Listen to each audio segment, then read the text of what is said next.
ha demostrado que no se hizo una investigación a fondo al respecto, ¿no? Yo no me lo creo. Había mucha gente interesada en la muerte de Carrero Blanco. Entiendo por qué se ha intentado enmascarar durante tanto tiempo, pero también entiendo que hay suficientes evidencias para hablar de una conexión real entre la CIA y los Estados Unidos.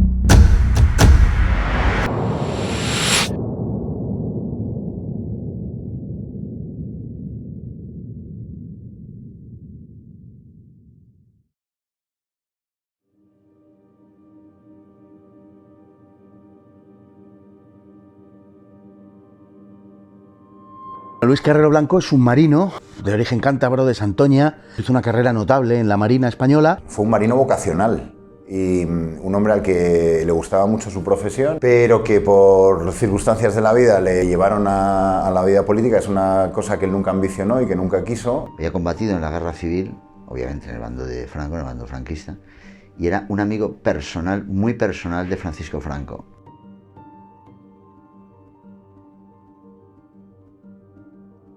En 1951 es nombrado ministro de la Presidencia, con lo cual se refuerza su papel político de una manera muy evidente, y luego, en 1967, es nombrado vicepresidente de Gobierno. En el Palacio del Pardo, ante su excelencia el jefe del Estado, jura su cargo. Es ya el hombre... Cuando Franco tiene que elegir por primera vez un presidente de Gobierno, elige a Carrero Blanco. No fue sorprendente para nadie, porque era un hombre con el que se identificaba enormemente. Además tenía una cierta debilidad por los marinos, porque en realidad Franco quería haber sido marino. Un hombre serio en su trabajo, muy riguroso.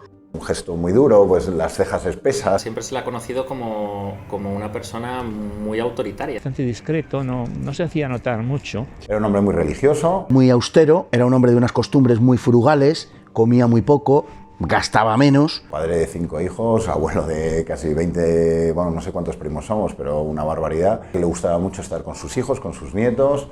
Era un hombre que no conocía horarios, que le echaba al trabajo todas las horas del mundo. Era un obstáculo para un progreso hacia la apertura del régimen, desde luego. Era casi considerado como el alter ego de Franco, ¿no? Era un hombre de corte muy conservador, pero que impulsó y que era favorable al desarrollo económico y social de España de una manera, también hay que decirlo, de una manera muy clara, frente a algunos sectores que eran más inmovilistas. Él tampoco simpatizaba nada con el falangismo. Consiguió algo absolutamente increíble, que es ser incómodo para todos. Para unos era demasiado franquista y para otros era un obstáculo para continuar el franquismo.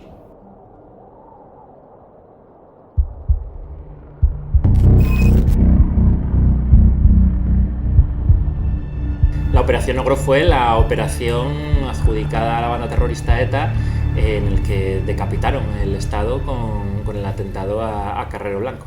Es una operación que concibe una mujer, Eva Forest, que era catalana, era hija de unos anarquistas catalanes, y se pone en contacto, sin embargo, con el mundo radical del nacionalismo vasco, y les hace saber el carácter propagandístico que tendría el secuestro de Luis Carrero Blanco. La idea primera era secuestrarle, pero secuestrar a alguien no es tan fácil. Era muy complicado el secuestro.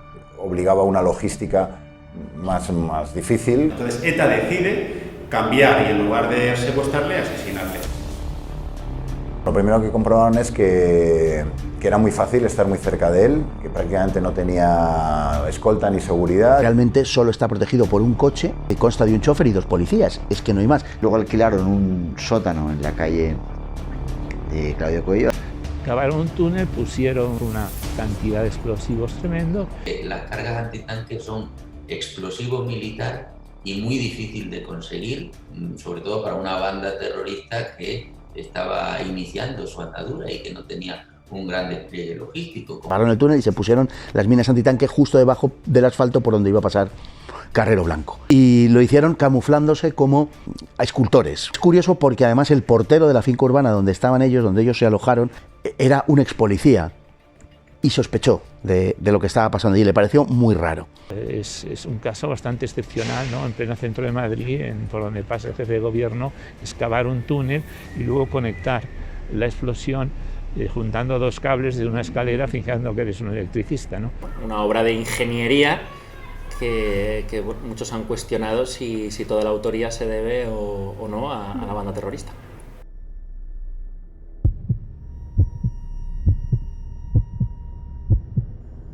Mi abuelo se levantó como todas las mañanas, él tenía por rutina ir todos los días a misa, iba a la iglesia de los jesuitas en la calle Serrano, que está justo enfrente de la Embajada de Estados Unidos.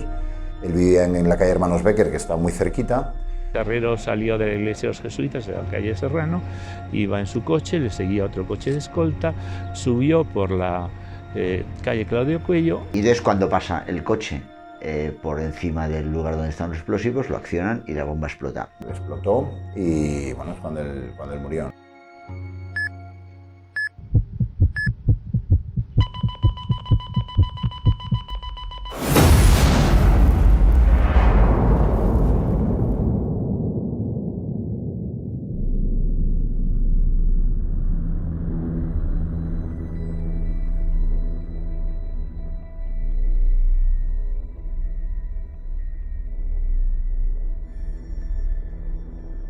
El coche era un Dodge americano, un coche que debía pesar una barbaridad. Pero no estaba blindado, por lo tanto el impacto fue pues más letal. El coche sale despedido, sobrevuela 3-4 pisos, que es el edificio de los jesuitas que hay a la izquierda, y cae dentro del patio de los jesuitas. Sabemos que Carrero murió instantáneamente después del atentado, no muere como consecuencia de la caída por el coche, de la altura que recorrió y tal, aunque sí parece que el chofer se sabe que murió después de la caída o en la caída, pero Carrero muere con la explosión. La explosión fue sencillamente brutal.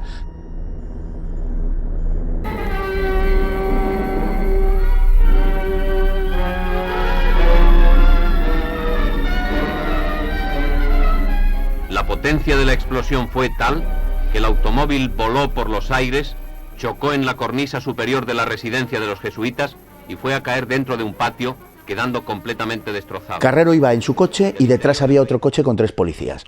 Los 3 policías que van en el coche detrás de Carrero llaman a la central de seguridad para decir, por favor, manden otro coche de escolta porque hemos perdido al vicepresidente, no le vemos, no sé qué ha pasado y ha habido una explosión. Es decir, en principio el coche que va detrás no relaciona la desaparición de Carrero con aquel gigantesco hoyo que se abre en la calle Claudio Cuello, ¿no? Ha habido una explosión de gas en Barrio Salamanca, ha habido una explosión de gas en Barrio Salamanca, calle Claudio Cuello. ¿Dónde está el presidente del gobierno? Localiza el presidente. No encontramos al presidente del gobierno. No encontramos al presidente del gobierno. No encontramos el coche del presidente del gobierno. Nos informan que ha habido un coche que ha volado y que es probable que sea el presidente del gobierno. Confirmamos que es el presidente del gobierno.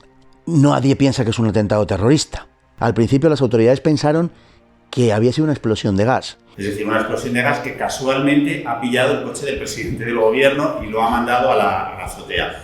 Qué casualidad que estalle el gas justo al pasar el presidente de gobierno.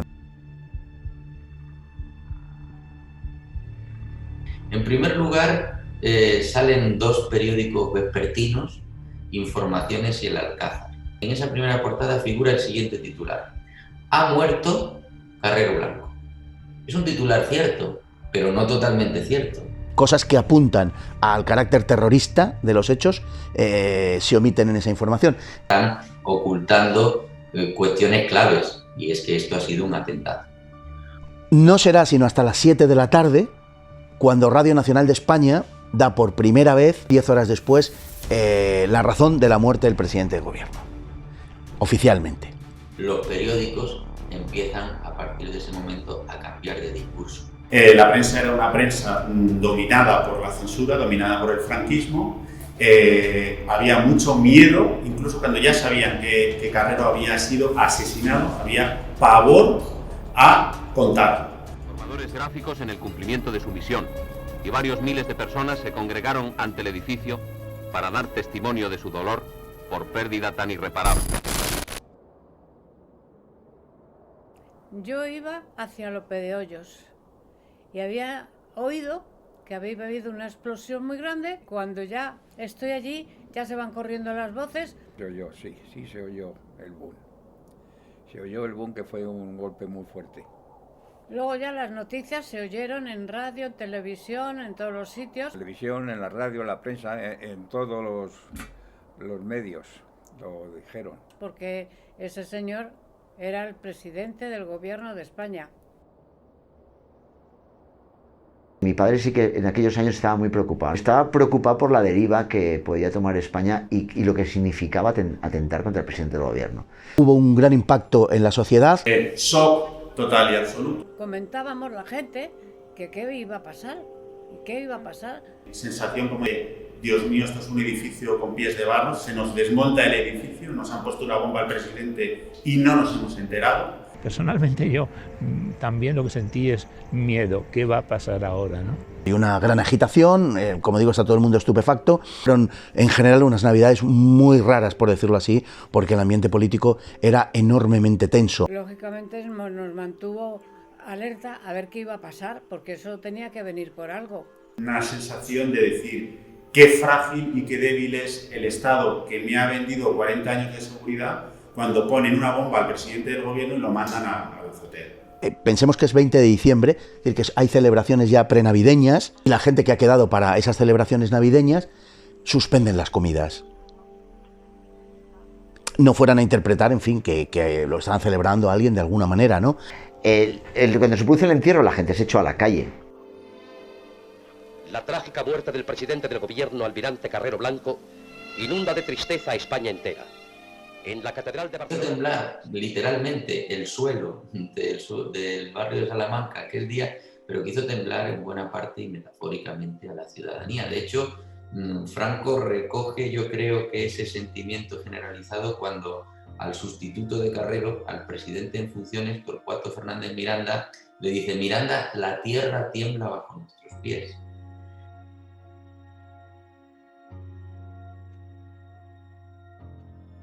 A Franco le quedaba menos de 2 años de vida y físicamente estaba muy tocado. El crimen de Carrero fue lo que precipitó en buena medida su deterioro físico, porque Franco se echó a llorar en 2 ocasiones, con Tarancón y luego cuando le dio la mano y saludó a la familia de Carrero. Mi padre, es verdad que él sí que, bueno, lógicamente fue un trago muy duro. Lo sufrió mucho porque lógicamente era su padre el que quería. Y que además yo creo que incluso le admiraba profesionalmente como marín. He hablado con mis hermanos que mi padre cambió a raíz del atentado, o sea, que sí que fue algo traumático para él, pero sin embargo yo nunca le he oído ni un tono ni vengativo, ni revanchista, ni nada por el estilo.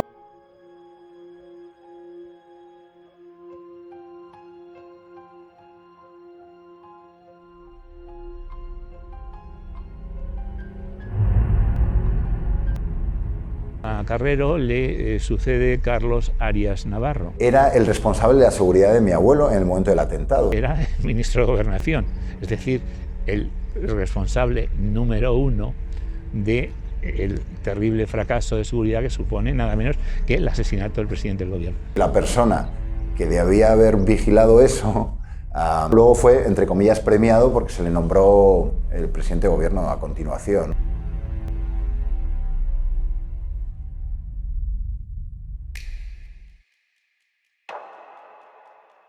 Tuvo una repercusión enorme en la prensa extranjera, pero enorme. Fue desconcertante, el impacto que tuvo fuera de España también. Era el presidente del gobierno de un país europeo. O sea, lo que hace ETA aquí es una barbaridad, es una presentación en la sociedad brutal.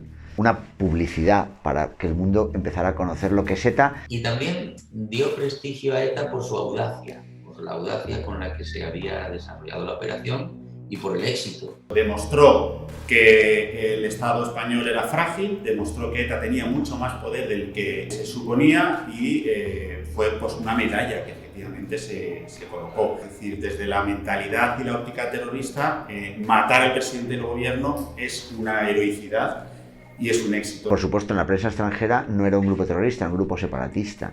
Los sectores de izquierda en Europa recibieron el atentado, casi diría con alborozo. Consideraron a ETA como unos de los suyos, con métodos discutibles de acción, pero en definitiva uno de los suyos. Si la muerte de Carrero aceleró o no la transición, si fue útil desde un punto de vista funcional para la llegada de la democracia, etc.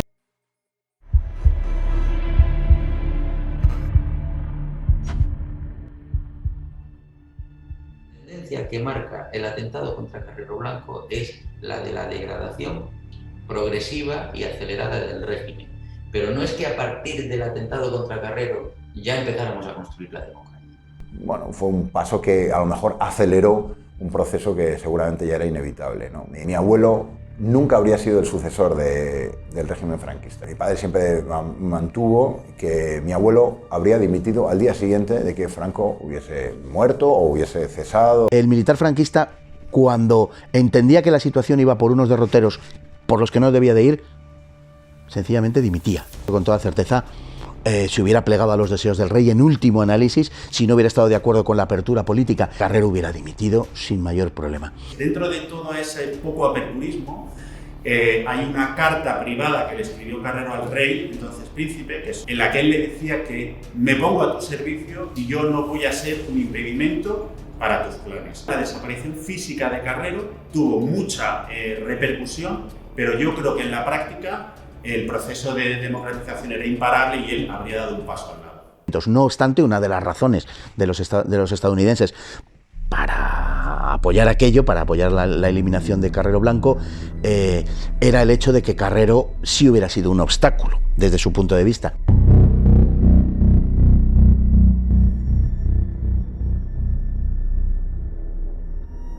Un día antes del asesinato de Carrero, Henry Kissinger había estado en España entrevistándose con Carrero.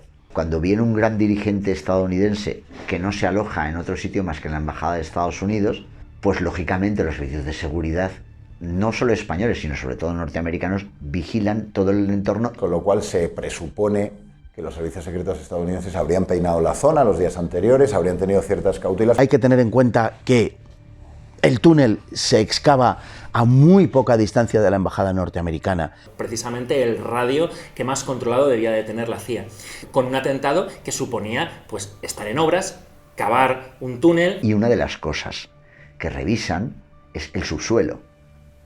Era muy difícil que en la embajada norteamericana no tuvieran la información o la sospecha, por lo menos, de que estaba sucediendo algo. La desaparición de un hombre que era una barrera, geopolíticamente es una muy buena noticia fuera de España. Carrero tenía algunos proyectos que interferían enormemente con las ambiciones norteamericanas para España. Se negó, por ejemplo, a que los norteamericanos utilizasen en la guerra del Yom Kippur en septiembre de 1973 en las bases conjuntas que tenían en España para ayudar a los israelíes en esa guerra.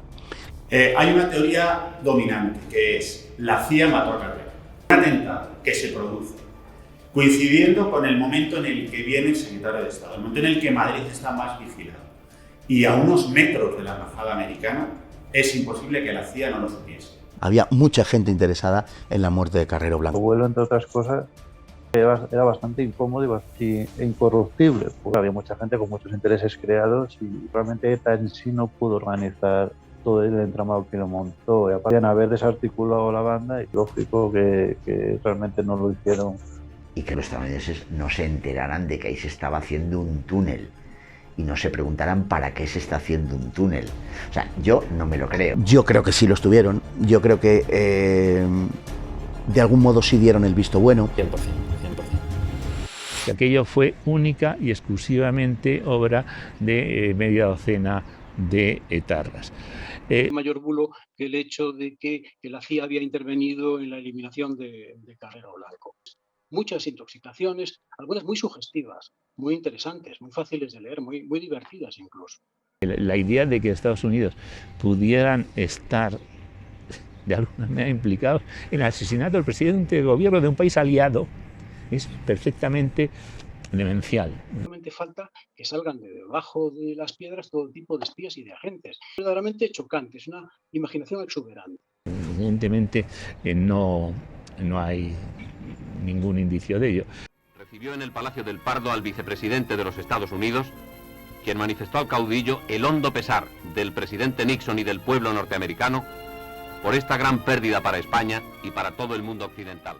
Un ejemplo que se pone de manifiesto en el sumario, que el sumario estuvo perdido durante muchos años, y es que uno de los etarras del comando, que se llamaba Chulo, que estaba fichado, pues él alquiló 4 coches a su nombre. Realmente no hay que pensar que en el año 73, si uno era joven y se paseaba por Madrid con acento vasco, le iba a seguir la policía. Había muchos vascos, obviamente. Sabiéndolo o sin saberlo, ellos contaron con la omisión de quien tenía que evitar el atentado. Por lo menos Resulta muy sospechoso que nadie percibiera nada. No era una amenaza.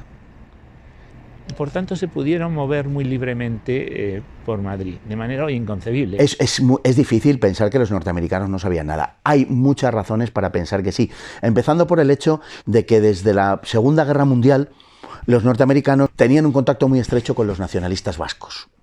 La CIA tenía conocimiento y tenía relaciones con esa escisión de las juventudes del PNV en que devino ETA. Ignorancia no pueden alegar. Francamente. No tiene ningún sentido. Vamos a ver, si algo no deseaban Nixon y Kissinger era la desestabilización de un país del sur de Europa en el que tenían bases. El explosivo utilizado por ETA es el que venía utilizando Estados Unidos siempre en todos los golpes de Estado, que era el C4. Es muy normal que una banda terrorista con muy poco recorrido sea capaz de conseguir cargas antitanque. ¿Cómo es posible que ETA pudiera tener acceso a un explosivo de origen militar, ¿no? ¿Quién se lo proporcionaba?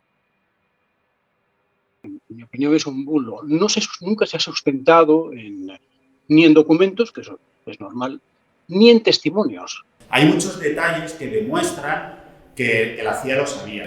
A la CIA le hicieron el trabajo.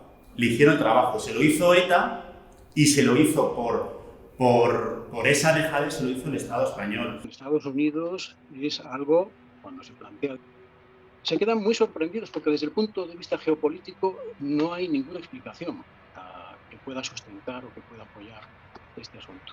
Es así de brutal, pero esto no es la CIA, ha hecho estas cosas. No es una historia inmaculada la de la CIA. Alguno de los miembros posteriormente del comando de Argala, años después, aparecerían viviendo muy bien a costa de negocios de importación y exportación de maquinaria norteamericana, que parece ser que pudieron animar el proyecto del asesinato de Carrero. Vamos a ver, la clave para entender lo que pasó es que no había percepción de amenaza y no había unas precauciones antiterroristas como las que tiene ahora cualquier país. Yo creo que eso es verdad, pero yo creo que ahí la CIA alertó de que había un plan para matar a Carrero.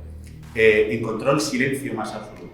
La CIA dijo, pues no hago nada. Si entre ellos no lo quieren proteger y yo no tengo ningún interés en protegerlo, no hago nada. No sé, me parecen suficientes datos por lo menos para saber que, no sé si intervendría directamente, pero que por lo menos conocimiento del asunto, un mínimo conocimiento de que algo se estaba preparando tenía que tener, seguro. Que los norteamericanos estaban al cabo de la calle, es que estoy absolutamente convencido, no me puedo creer otra cosa.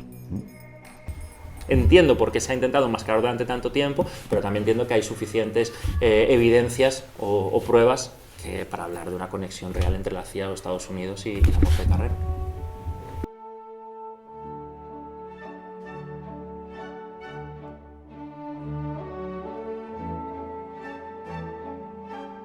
¿Cuáles fueron los apoyos, en definitiva? Que es lo que se pregunta, ¿no?